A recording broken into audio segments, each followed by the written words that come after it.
Hello, in this video we will see how to use slice and parse function together.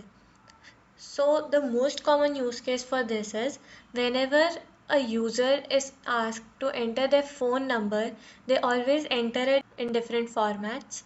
For example, they can enter it with the country code, they can enter it with a symbol before the number, or they can simply enter the 10-digit number. So to make sure that whenever I send them a CRM message, we can use slice and parse function together. So here I will enter the country code manually, and then first I'll click on slice. Now inside the bracket we have to write the input. So for input I'll use parse number first. Now inside the brackets of parse number, in between these brackets, I will map number 1.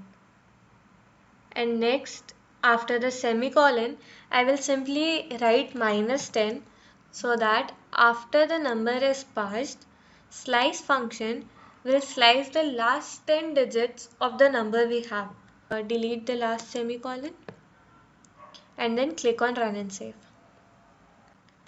We can see in the run history. Here you can see the WhatsApp ID, it is 91 and simply the 10 digits number. Now we can take another format of the number here that we have received. So let's take number 2 and now let's click on run and save. In output response contacts 0. Here again you can see that number is 91 and the last 10 digits number. Now here if I take the third format of number, which is only the 10 digits. Let's run and save this. In the history, again we can see that the input is what we actually needed. So in this way you can use slice and parse function together. Parse number function is applied on this number and then the slice function is used on that output. Thank you.